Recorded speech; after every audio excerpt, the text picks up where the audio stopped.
Cette école située dans Hochelaga-Maisonneuve a été construite en 1955 par le ministère de l'Éducation. Mais depuis 2 ans, elle est vide et complètement chauffée. Gilles Gagnon l'a fréquenté quand il était petit et vit en face. Ben oui, ça coûte une fortune, ça. C'était l'huile à Provence. Des édifices comme celui-là, il y en a des dizaines au Québec. Et la ministre responsable de l'Habitation avait promis de les rendre disponibles pour des projets de logement social, abordables ou étudiants. Eh bien voilà, c'est fait.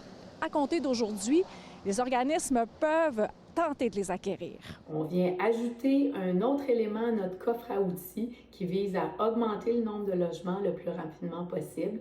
C'est aussi un changement de culture, changement d'approche au sein du gouvernement, chose qui s'était jamais faite auparavant. Et avec ce changement au règlement, ce ne sera pas possible pour les promoteurs privés de spéculer parce que les sites vont être offerts seulement aux OBNL, aux offices d'habitation ou encore aux coopératives. Et souvent, ça va être le privé qui va mettre la main dessus avant nous, avant nos membres. Alors voilà, on ne peut qu'être content. Moi, je m'attendais qu'ils étaient pour démolir ça, puis nous planter des blocs à longueur.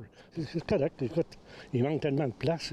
La liste aujourd'hui rendue publique comprend des édifices sans contrainte, c'est-à-dire qu'ils sont prêts à recevoir un projet. Par exemple, ils ne sont pas contaminés. Il faut voir l'immeuble, l'état de l'immeuble, qu'est-ce que ça veut dire. Il va falloir avoir aussi les sous, parce qu'effectivement, si c'est une école, ben c'est autre chose là, pour la rénover en logement. Donc, il faut avoir les sous qui vont avec. Les édifices seront cédés aux organismes aux valeurs du marché, mais ce sera sous forme de subvention, c'est-à-dire qu'ils n'auront pas besoin de décaisser des millions de dollars.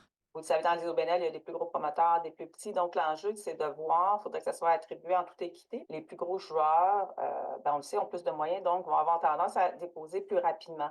Et je pense que ce qui est important, c'est de voir les besoins. Est-ce que ça va répondre aux ménages de l'arrondissement? Si le projet peut se développer le plus rapidement pour les gens qui sont dans le besoin, bien sûr. C'est bien, je suis content. Il était temps qu'ils pensent à ça aussi, parce que ça fait longtemps que c'est vide. Il n'y a rien qui se passe ici, puis c'est triste.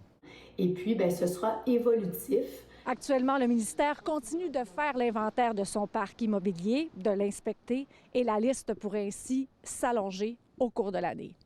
À Montréal, Véronique Dubé, pour Nouveau Info.